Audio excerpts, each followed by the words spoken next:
झंडा फहराया था। साथियों, कारगिल का युद्ध जिन परिस्थितियों में हुआ था वो भारत कभी नहीं भूल सकता। पाकिस्तान ने बड़े बड़े मंसूबे पालकर भारत की भूमि हथियाने और अपने यहाँ चल रहे आंतरिक कलह से ध्यान भटकाने को लेकर दुस्साहस किया था। भारत तब पाकिस्तान से अच्छे संबंधों के लिए प्रयासरत था, लेकिन कहा जाता है ना, बैरू अकारन सब काहू सौ, जो कर हित अनहित ताहू सौ। यानी दुष्ट का स्वभाव ही होता है हर किसी से बिना वजह दुश्मनी करना। ऐसे स्वभाव के लोग जो हित करता है उसका भी नुकसान ही सोचते हैं। इसलिए भारत की मित्रता के जवाब में पाकिस्तान द्वारा पीठ में छुरा घोंपने की कोशिश हुई थी, लेकिन उसके बाद भारत की वीर सेना ने जो पराक्रम दिखाया, भारत ने अपनी जो ताकत दिखाई, उसे पूरी दुनिया ने देखा।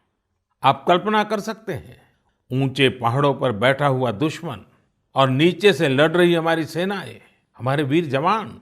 लेकिन जीत पहाड़ की ऊंचाई की नहीं, भारत की सेनाओं के ऊंचे हौसले और सच्ची वीरता की हुई।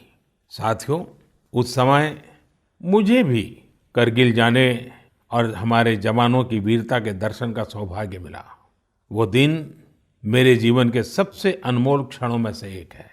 मैं देख रहा हूं कि आज देश भर में लोग कारगिल विजय को याद कर रहे हैं। सोशल मीडिया पर एक हैशटैग करेज इन करगिल के साथ लोग अपने वीरों को नमन कर रहे हैं। जो शहीद हुए हैं उन्हें श्रद्धांजलि दे रहे हैं। मैं आज सभी देशवासियों की तरफ से हमारे इन वीर जवानों के साथ साथ उन वीर माताओं को भी नमन करता हूं जिन्होंने मां भारती के सच्चे सपूतों को जन्म दिया। मेरा देश के नौजवानों से आग्रह है कि आज दिन भर कारगिल विजय से जुड़े हमारे जाबाजों की कहानियां, वीर माताओं के त्याग के बारे में एक दूसरे को बताएं, शेयर करें। मैं साथियों आपसे एक आग्रह करता हूं। आज एक वेबसाइट है www.gallantryawards.gov.in। आप उसको जरूर विजिट करें। वहां आपको हमारे वीर पराक्रमी योद्धाओं के बारे में, उनके पराक्रम के बारे में बहुत सारी जानकारियां प्राप्त होगी। और वो जानकारियां जब आप अपने साथियों के साथ चर्चा करेंगे, उनके लिए भी प्रेरणा का कारण बनेगी।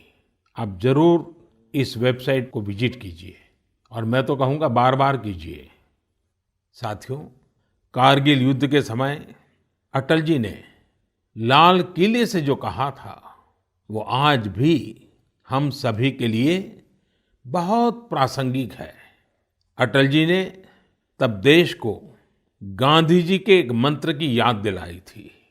महात्मा गांधी का मंत्र था कि यदि किसी को कभी कोई दुविधा हो कि उसे क्या करना क्या न करना, तो उसे भारत के सबसे गरीब और असहाय व्यक्ति के बारे में सोचना चाहिए। उसे ये सोचना चाहिए कि जो वो करने जा रहा है उससे उस व्यक्ति की भलाई होगी या नहीं होगी। गांधी जी के इस विचार से आगे बढ़कर अटल जी ने कहा था कि करगिल युद्ध ने हमें एक दूसरा मंत्र दिया है। ये मंत्र था, कोई महत्वपूर्ण निर्णय लेने से पहले हम ये सोचें कि क्या हमारा ये कदम उस सैनिक के सम्मान के अनुरूप है जिसने उन दुर्गम पहाड़ियों में अपने प्राणों की आहुति दी थी। आइए अटल जी की आवाज में ही उनकी इस भावना को हम सुने, समझे और समय की मांग है कि उसे स्वीकार करें। हम सभी को याद है कि गांधी जी ने हमें एक मंत्र दिया था। उन्होंने कहा था कि यदि कोई दुविधा हो कि तुम्हें क्या करना है, तो तुम भारत के उस सबसे असहाय व्यक्ति के बारे में सोचो और स्वयं से पूछो कि क्या तुम जो करने जा रहे हो उससे उस व्यक्ति की भलाई होगी। कारगिल ने हमें दूसरा मंत्र दिया है कोई महत्वपूर्ण निर्णय लेने से पहले हम ये सोचें कि क्या हमारा ये कदम उस सैनिक के सम्मान के अनुरूप है जिसने उन दुर्गम पहाड़ियों में अपने प्राणों की आहुति दी थी। साथियों, युद्ध की परिस्थिति में हम जो बात कहते हैं, करते हैं, उसका सीमा पर डटे सैनिक के मनोबल पर, उसके परिवार के मनोबल पर बहुत गहरा असर पड़ता है। ये बात हमें कभी भूलनी नहीं चाहिए और इसलिए हमारा आचार, हमारा व्यवहार, हमारी वाणी, हमारे बयान, हमारी मर्यादा, हमारे लक्ष्य, सभी कसौटी में ये जरूर रहना चाहिए कि हम जो कर रहे हैं, कह रहे हैं, उससे सैनिकों का मनोबल बढ़े, उनका सम्मान बढ़े। राष्ट्र सर्वोपरि का मंत्र लिए एकता के सूत्र में बंधे देशवासी हमारे सैनिकों की ताकत को कई हजार गुना बढ़ा देते हैं। हमारे यहाँ तो कहा गया है ना, संगे शक्ति कलौ युगे। कभी कभी हम इस बात को समझे बिना सोशल मीडिया पर ऐसी चीजों को बढ़ावा दे देते हैं जो हमारे देश का बहुत नुकसान करती है। कभी कभी जिज्ञासावत फॉरवर्ड करते रहते हैं, पता है गलत है लेकिन करते रहते हैं। आजकल युद्ध केवल सीमाओं पर ही नहीं लड़े जाते हैं, देश में भी कई मोर्चों पर एक साथ लड़ा जाता है और हर एक देशवासी को उसमें अपनी भूमिका तय करनी होती है। हमें भी अपनी भूमिका देश की सीमा पर दुर्गम परिस्थितियों में लड़ रहे सैनिकों को याद करते हुए तय करनी होगी। मेरे प्यारे देशवासियों, पिछले कुछ महीनों से पूरे देश ने एकजुट होकर जिस तरह कोरोना से मुकाबला किया है, उसने अनेक आशंकाओं को गलत साबित कर दिया है। आज हमारे देश में रिकवरी रेट अन्य देशों के मुकाबले बेहतर है। साथ ही हमारे देश में कोरोना से मृत्यु दर भी दुनिया के ज्यादातर देशों से काफी कम है। निश्चित रूप से एक भी व्यक्ति को खोना दुखद है, लेकिन भारत अपने लाखों देशवासियों का जीवन बचाने में सफल भी रहा है। लेकिन साथियों, कोरोना का खतरा टला नहीं है। कई स्थानों पर यह तेजी से फैल रहा है। हमें बहुत ही ज्यादा सतर्क रहने की जरूरत है। हमें ये ध्यान रखना है कि कोरोना अब भी उतना ही घातक है जितना शुरू में था। इसलिए हमें पूरी सावधानी बरतनी है। चेहरे पर मास्क लगाना या गमछे का उपयोग करना, 2 गज की दूरी, लगातार हाथ धोना, कहीं पर भी थूकना नहीं, साफ सफाई का पूरा ध्यान रखना, यही हमारे हथियार हैं जो हमें कोरोना से बचा सकते हैं। कभी कभी हमें मास्क से तकलीफ होती है और मन करता है कि चेहरे पर से मास्क हटा दें। बातचीत करना शुरू करते हैं, जब मास्क की जरूरत होती है ज्यादा, उसी समय मास्क हटा देते हैं। ऐसे समय मैं आपसे आग्रह करूंगा, जब भी आपको मास्क के कारण परेशानी फील होती हो, मन करता हो उतार देना है, तो पल भर के लिए उन डॉक्टर्स का स्मरण कीजिए, उन नर्सों का स्मरण कीजिए, हमारे उन कोरोना वॉरियर्स का स्मरण कीजिए। आप देखिए, वो मास्क पहन करके घंटों तक लगातार हम सबके जीवन को बचाने के लिए जुटे रहते हैं। 8-8, 10-10 घंटे तक मास्क पहने रखते हैं। क्या उनको तकलीफ नहीं होती होगी? थोड़ा सा उनका स्मरण कीजिए, आपको भी लगेगा कि हमें एक नागरिक के नाते इसमें जरा भी कोताही न बरतनी है, न किसी को बरतने देनी है। एक तरफ हमें कोरोना के खिलाफ लड़ाई को पूरी सजगता और सतर्कता के साथ लड़ना है, तो दूसरी ओर कठोर मेहनत से व्यवसाय, नौकरी, पढ़ाई, जो भी कर्तव्य हम निभाते हैं उसमें गति लानी है, उसको भी नई ऊंचाई पर ले जाना है। साथियों, कोरोना काल में तो हमारे ग्रामीण क्षेत्रों ने पूरे देश को दिशा दिखाई है। गांवों से स्थानीय नागरिकों के, ग्राम पंचायतों के अनेक अच्छे प्रयास लगातार सामने आ रहे हैं। जम्मू में एक गांव त्रेवा ग्राम पंचायत है। वहां की सरपंच हैं बलबीर कौर जी। मुझे बताया गया कि बलबीर कौर जी ने अपनी पंचायत में 30 बेड का एक क्वारंटाइन सेंटर बनवाया। पंचायत आने वाले रास्तों पर पानी की व्यवस्था की, लोगों को हाथ धोने में कोई दिक्कत ना हो इसका इंतजाम करवाया। इतना ही नहीं, ये बलबीर कौर जी खुद अपने कंधे पर स्प्रे पंप टांग कर वॉलंटियर्स के साथ मिलकर पूरी पंचायत में, आसपास के क्षेत्र में सैनिटाइजेशन का काम भी करती हैं। ऐसी ही एक और कश्मीरी महिला सरपंच है गांदरबल के चौंटलीवार की जैतूना बेगम। जैतूना बेगम जी ने तय किया कि उनकी पंचायत कोरोना के खिलाफ जंग लड़ेगी और कमाई के लिए अवसर भी पैदा करेगी। उन्होंने पूरे इलाके में फ्री मास्क बांटे, फ्री राशन बांटा। साथ ही उन्होंने लोगों को फसलों के बीज और सेब के पौधे भी दिए ताकि लोगों को खेती में, बागवानी में दिक्कत ना आए। साथियों, कश्मीर से एक और प्रेरक घटना है। यहाँ अनंतनाग में म्युनिसिपल प्रेसिडेंट है श्रीमान मोहम्मद इकबाल। उन्हें अपने इलाके में सैनिटाइजेशन के लिए स्प्रेयर की जरूरत थी। उन्होंने जानकारी जुटाई तो पता चला कि मशीन दूसरे शहर से लानी पड़ेगी और कीमत भी होगी 6 लाख रुपए।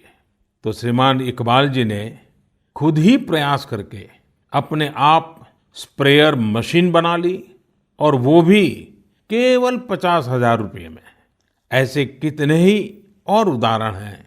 पूरे देश में कोने कोने में ऐसी कई प्रेरक घटनाएं रोज सामने आती हैं। ये सभी अभिनंदन के अधिकारी हैं। चुनौती आई, लेकिन लोगों ने उतनी ही ताकत से उसका सामना भी किया। मेरे प्यारे देशवासियों, सही अप्रोच से, सकारात्मक अप्रोच से हमेशा आपदा को अवसर में, विपत्ति को विकास में बदलने में बहुत मदद मिलती है।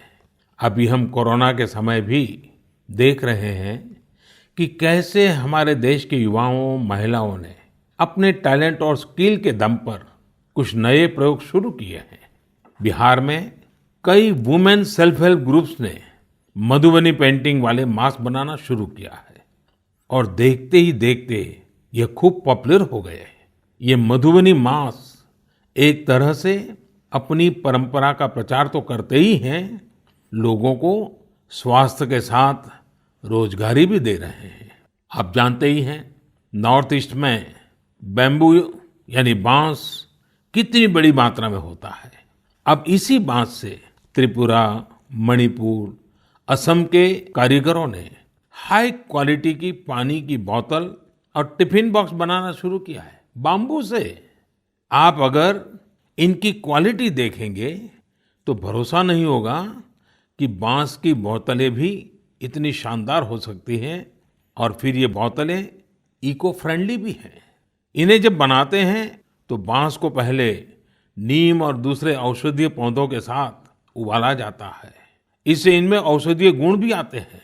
छोटे छोटे स्थानीय प्रोडक्ट से कैसे बड़ी सफलता मिलती है, इसका एक उदाहरण झारखंड से भी मिलता है।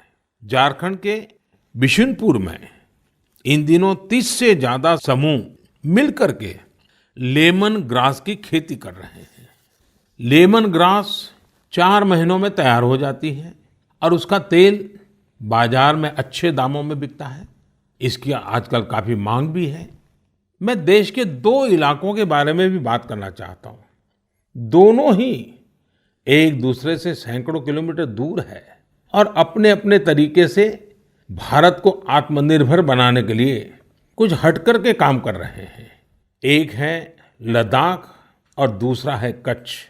लेह और लद्दाख का नाम सामने आते ही खूबसूरत वादियां और ऊंचे ऊंचे पहाड़ों के दृश्य हमारे सामने आ जाते हैं। ताजी हवा के झोंके महसूस होने लगते हैं। वहीं कच्छ का जिक्र होते ही रेगिस्तान, दूर दूर तक रेगिस्तान, कहीं पेड़ पौधा भी नजर ना आए, ये सब हमारे सामने आ जाता है। लद्दाख में एक विशिष्ट फल होता है जिसका नाम चूली या एप्रिकॉट यानी खुबानी है। ये फसल इस क्षेत्र की इकोनॉमी को बदलने की क्षमता रखती है। परंतु अफसोस की बात यह है कि सप्लाई चेन, मौसम की मार जैसी अनेक चुनौतियों से ये जूझता रहता है। इसकी कम से कम बर्बादी हो, इसके लिए आजकल एक नए इनोवेशन का इस्तेमाल शुरू हुआ है। एक ड्यूअल सिस्टम है जिसका नाम है solar apricot dryer and space heater. ये खुबानी और दूसरे अन्य फलों एवं सब्जियों को जरूरत के अनुसार सुखा सकता है, और वो भी हाइजीनिक तरीके से। पहले जब खुबानी को खेतों के पास सुखाते थे तो इससे बर्बादी तो होती ही थी, साथ ही धूल और बारिश के पानी की वजह से फलों की क्वालिटी भी प्रभावित होती थी। दूसरी ओर आजकल कच्छ में किसान ड्रैगन फ्रूट्स की खेती के लिए सराहनीय प्रयास कर रहे हैं। बहुत से लोग जब सुनते हैं तो उन्हें आश्चर्य होता है, कच्छ और ड्रैगन फ्रूट्स, लेकिन वहाँ आज कई किसान इस कार्य में जुटे हैं। फल की गुणवत्ता और कम जमीन में ज्यादा उत्पाद को लेकर काफी इनोवेशन किए जा रहे हैं। मुझे बताया गया है कि ड्रैगन फ्रूट्स की लोकप्रियता लगातार बढ़ रही है, विशेषकर नाश्ते में इस्तेमाल काफी बढ़ा है। कच्छ के किसानों का संकल्प है कि देश को ड्रैगन फ्रूट्स का आयात न करना पड़े। यही तो आत्मनिर्भरता की बात है। साथियों, जब हम कुछ नया करने का सोचते हैं, इनोवेटिव सोचते हैं, तो ऐसे काम भी संभव हो जाते हैं जिनकी आम तौर पर कोई कल्पना नहीं करता। जैसे कि बिहार के कुछ युवाओं को ही लीजिए। पहले सामान्य नौकरी करते थे। एक दिन उन्होंने तय किया कि वो मोती यानी पल्स की खेती करेंगे। उनके क्षेत्र में लोगों को इस बारे में बहुत पता नहीं था, लेकिन इन लोगों ने पहले सारी जानकारी जुटाई, जयपुर और भुवनेश्वर जाकर ट्रेनिंग ली और अपने गांव में ही मोती की खेती शुरू कर दी। आज ये स्वयं तो इससे काफी कमाई कर ही रहे हैं। उन्होंने मुजफ्फरपुर, बेगूसराय और पटना में अन्य राज्यों से लौटे प्रवासी मजदूरों को इसकी ट्रेनिंग देनी भी शुरू कर दी है। कितने ही लोगों के लिए इससे आत्मनिर्भरता के रास्ते खुल गए हैं। साथियों, अभी कुछ दिन बाद रक्षाबंधन का पावन पर्व आ रहा है। मैं इन दिनों देख रहा हूं कि कई लोग और संस्थाएं इस बार रक्षाबंधन को अलग तरीके से मनाने का अभियान चला रहे हैं। कई लोग इसे वोकल फॉर लोकल से भी जोड़ रहे हैं, और बात भी सही है। हमारे पर्व हमारे समाज के, हमारे घर के पास ही किसी व्यक्ति का व्यापार बढ़े, उसका भी पर्व खुशहाल हो, तब पर्व का आनंद कुछ और ही हो जाता है। सभी देशवासियों को रक्षाबंधन की बहुत बहुत शुभकामनाएं। साथियों, 7 अगस्त को नेशनल हैंडलूम डे है। भारत का हैंडलूम, हमारा हैंडीक्राफ्ट अपने आप में सैकड़ों वर्षों का गौरवमयी इतिहास समेटे हुए है। हम सभी का प्रयास होना चाहिए कि न सिर्फ भारतीय हैंडलूम और हैंडीक्राफ्ट का ज्यादा से ज्यादा उपयोग करें, बल्कि इसके बारे में हमें ज्यादा से ज्यादा लोगों को बताना भी चाहिए। भारत का हैंडलूम और हैंडीक्राफ्ट कितना रिच है, इसमें कितनी विविधता है, ये दुनिया जितना ज्यादा जानेगी उतना ही हमारे लोकल कारीगरों और बुनकरों को लाभ होगा। साथियों, विशेषकर मेरे युवा साथियों, हमारा देश बदल रहा है। कैसे बदल रहा है, कितनी तेजी से बदल रहा है, कैसे कैसे क्षेत्रों में बदल रहा है। एक सकारात्मक सोच के साथ अगर निगाह डालें तो हम खुद अचंभित रह जाएंगे। एक समय था जब खेलकूद से लेकर के अन्य सेक्टर्स में अधिकतर लोग या तो बड़े बड़े शहरों से होते थे, या बड़े बड़े परिवार से, या फिर नामी गिरामी स्कूल या कॉलेज से होते थे। अब देश बदल रहा है। गांवों से, छोटे शहरों से, सामान्य परिवार से हमारे युवा आगे आ रहे हैं, सफलता के नए शिखर चूम रहे हैं। ये लोग संकटों के बीच भी नए नए सपने संजोते हुए आगे बढ़ रहे हैं। कुछ ऐसा ही हमें अभी हाल ही में जो बोर्ड एग्जाम्स के रिजल्ट आए उसमें भी दिखता है। आज मन की बात में हम कुछ ऐसे ही प्रतिभाशाली बेटे बेटियों से बात करते हैं। ऐसी ही एक प्रतिभाशाली बेटी है कृतिका नांदल। कृतिका जी हरियाणा में पानीपत से हैं। हेलो कृतिका जी, नमस्ते। नमस्ते सर। इतने अच्छे परिणाम के लिए आपको बहुत बहुत बधाई। धन्यवाद सर। और आपको तो इन दिनों टेलीफोन लेते लेते भी आप थक गई होगी, इतने सारे लोगों के फोन आते होंगे। जी सर। और जो लोग बधाई देते हैं वो भी गर्व महसूस करते होंगे कि वो आपको जानते हैं। आपको कैसा लग रहा है? सर बहुत अच्छा लग रहा है। पेरेंट्स को प्राउड फील करा के खुद को भी इतना प्राउड फील हो रहा है। अच्छा, ये बताइए कि आपकी सबसे बड़ी प्रेरणा कौन है? सर मेरी मम्मी है सबसे बड़ी प्रेरणा तो मेरी। वाह। अच्छा, आप मम्मी से क्या सीख रही है? सर उन्होंने अपनी जिंदगी में इतनी मुश्किलें देखी फिर भी वो इतनी बोल्ड और इतनी स्ट्रोंग है। सर उन्हें देख देख के इतनी प्रेरणा मिलती है कि मैं भी उन्हीं की तरह बनूं। माँ कितनी पढ़ी लिखी हैं? सर बीए की है उन्होंने। बीए किया हुआ है? जी सर। अच्छा, तो माँ आपको सिखाती भी होगी? जी सर सिखाती हैं, दुनियादारी के बारे में हर बात बताती है। वह डांटती भी होगी? जी सर डांटती भी है। अच्छा बेटा, आप आगे क्या करना चाहती हैं? सर हम डॉक्टर बनना चाहते हैं। अरे वाह। MBBS। देखिए, डॉक्टर बनना आसान काम नहीं है। जी सर। डिग्री तो प्राप्त कर लेगी क्योंकि आप बड़ी तेजस्वी हो बेटा, लेकिन डॉक्टर का जीवन जो है वो समाज के लिए बहुत समर्पित होता है। जी सर। उसको कभी रात को चैन से सो भी नहीं सकता है, कभी भी पेशेंट का फोन आ जाता है, अस्पताल से फोन आ जाता है, उसको दौड़ना पड़ता है। एक प्रकार से 24/7 365 डेज डॉक्टर की जिंदगी लोगों की सेवा में लगी रहती है। Yes sir. और खतरा भी रहता है क्योंकि कभी पता नहीं आजकल के जिस प्रकार की बीमारियां हैं, तो डॉक्टर के सामने भी बहुत बड़ा संकट रहता है। जी सर। अच्छा कृतिका, हरियाणा तो खेलकूद में पूरे हिंदुस्तान के लिए हमेशा ही प्रेरणा देने वाला, प्रोत्साहन देने वाला राज्य रहा है। हाँ जी सर। तो आप भी तो कोई खेलकूद में भाग लेती हैं क्या? कुछ खेलकूद पसंद है क्या आपको? सर बास्केटबॉल खेलते थे स्कूल में थे जब। अच्छा, आपकी ऊंचाई कितनी है? ज्यादा है ऊंचाई? नहीं सर 5'2" की है। अच्छा, तो फिर तुम्हारे खेल में पसंद करते हैं? सर वो तो बस पैशन है, खेल लेते हैं। अच्छा अच्छा। चलिए कृतिका जी, आपके माता जी को मेरी तरफ से प्रणाम कहिए। उन्होंने आपको इस प्रकार के योग्य बनाया, आपके जीवन को बनाया। आपकी माता जी को प्रणाम और आपको बहुत बहुत बधाई, बहुत बहुत शुभकामनाएं। धन्यवाद सर। आइए अब हम चलते हैं केरला, एर्नाकुलम। केरला के नौजवान से बात करेंगे। हेलो। हेलो सर, नमस्कार। So Vinayak, congratulations. Thank you sir. शाबाश विनायक, शाबाश। थैंक तो यू हाउ इज द जोश? Hi sir. Do you play any sport? Badminton. Badminton yes. in a school, or you had any chance to take a training? No, in school we have already get some training Mm-hmm. from our teachers. So thus, and we get opportunity to participate outside Wow. from the school itself. How many states you have visited? I have visited only Kerala and Tamil Nadu. Only Kerala and Tamil Nadu. Yes.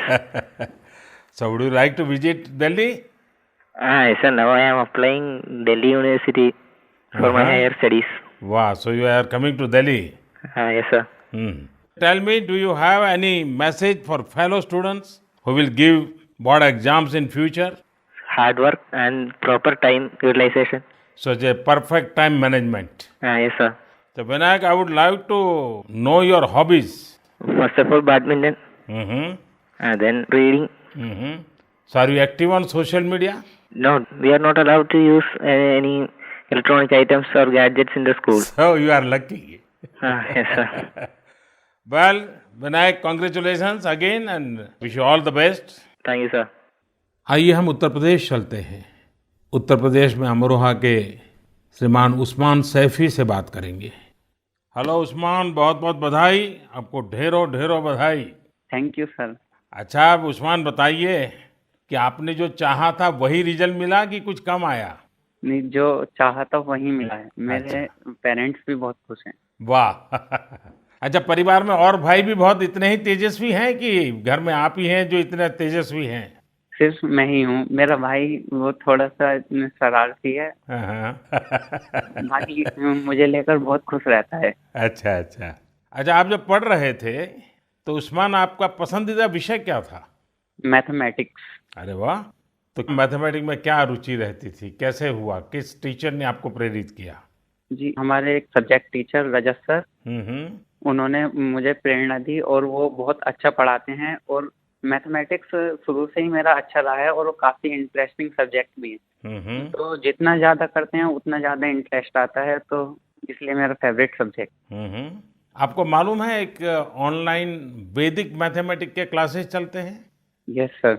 हाँ, कभी try किया है इसका? नहीं sir, अभी नहीं किया। आप देखिए, बहुत सारे आपके दोस्तों को लगेगा जैसे आप जादूगर है, क्योंकि कंप्यूटर की स्पीड से आप गिनती कर सकते हैं। वैदिक मैथमेटिक्स की बहुत सरल टेक्निक्स हैं और आजकल वो ऑनलाइन पर भी अवेलेबल होते हैं। जी सर। क्योंकि आपकी मैथमेटिक्स में इंटरेस्ट है तो बहुत सी नई नई चीजें भी आप दे सकते हैं। जी सर। अच्छा उस्मान, आप खाली समय में क्या करते हैं? खाली समय में सर कुछ ना कुछ लिखता रहता हूँ मैं।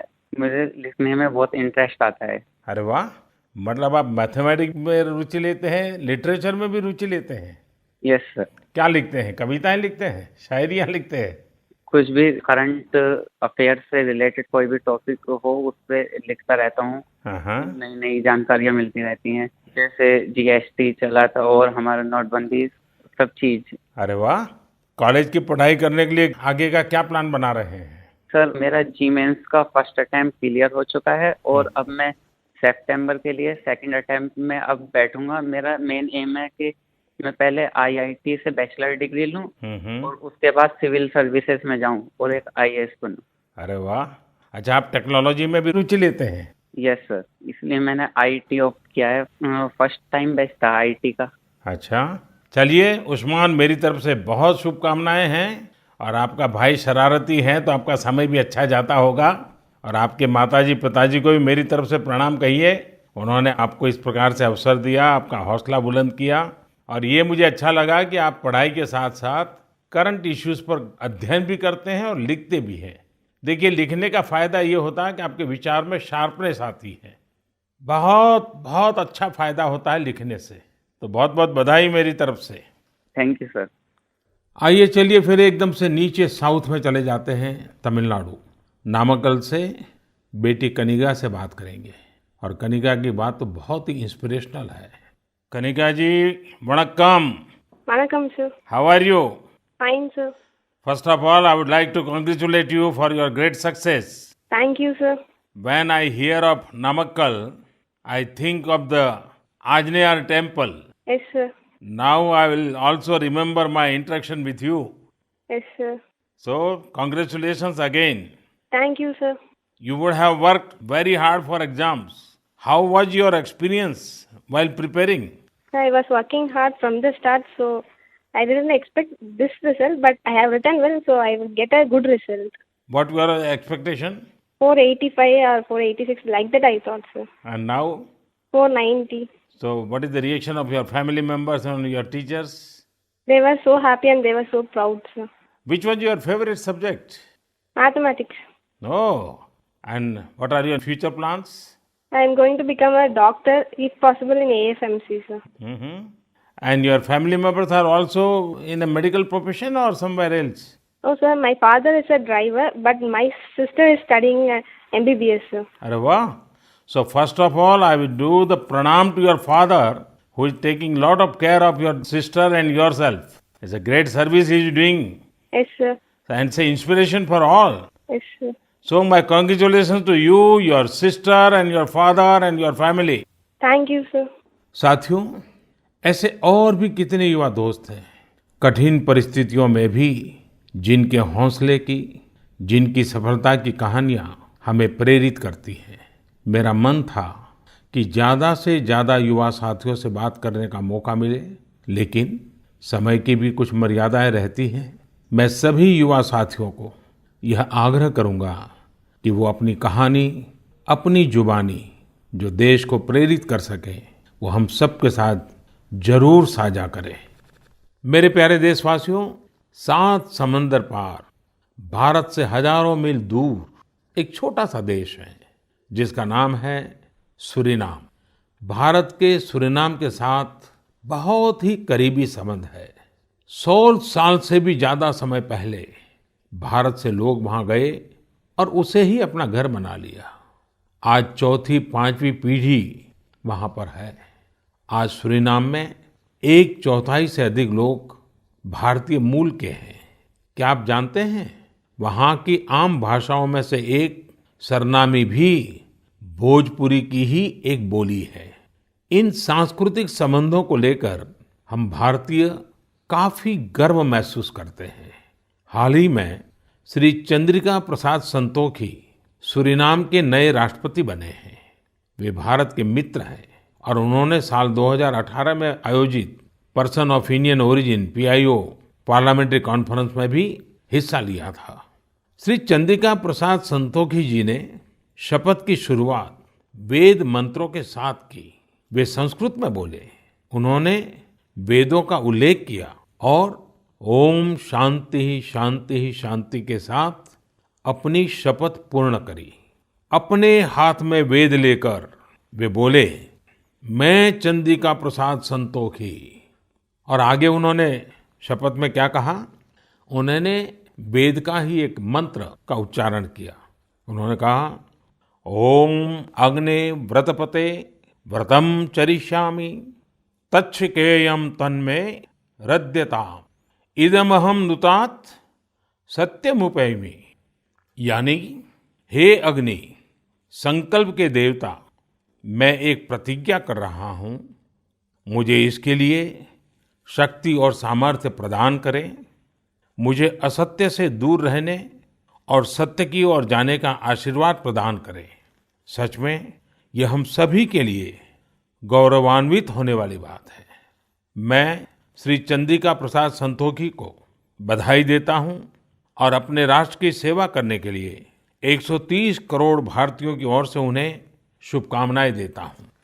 मेरे प्यारे देशवासियों, इस समय बारिश का मौसम भी है। पिछली बार भी मैंने आपसे कहा था कि बरसात में गंदगी और उनसे होने वाली बीमारियों का खतरा बढ़ जाता है, अस्पतालों में भीड़ भी बढ़ जाती है। इसलिए आप साफ सफाई पर बहुत ज्यादा ध्यान दें।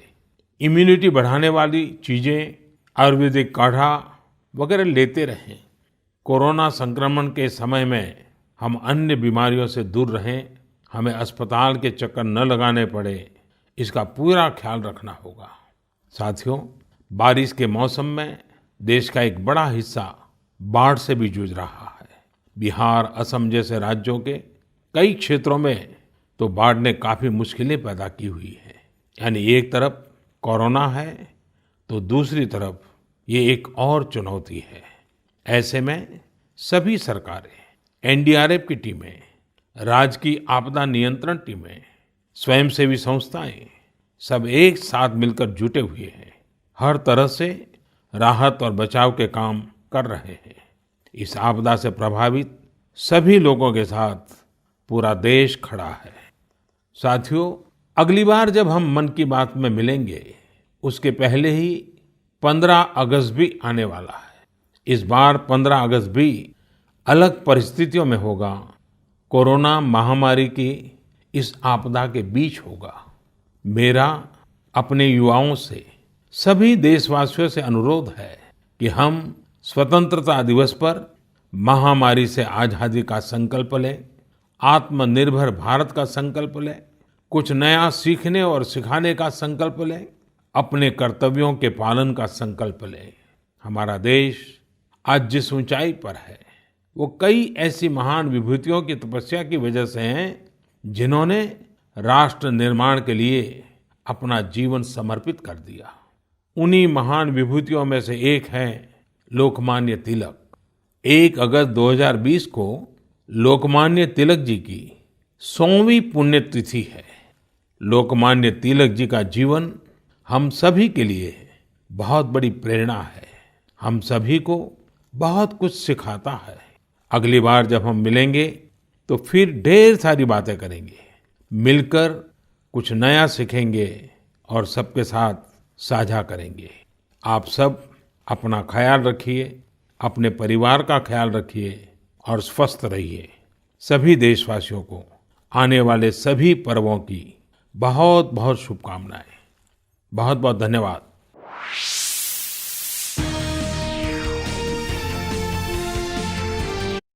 माननीय प्रधानमंत्री के प्रसारण के तुरंत बाद मन की बात का प्रादेशिक भाषाओं में अनुवाद आकाशवाणी और दूरदर्शन के संबद्ध प्रादेशिक केंद्रों से किया जाएगा। मन की बात के प्रादेशिक भाषाओं में अनुवाद का पुनः प्रसारण रात 8 बजे आकाशवाणी और दूरदर्शन के सभी प्रादेशिक केंद्रों से किया जाएगा।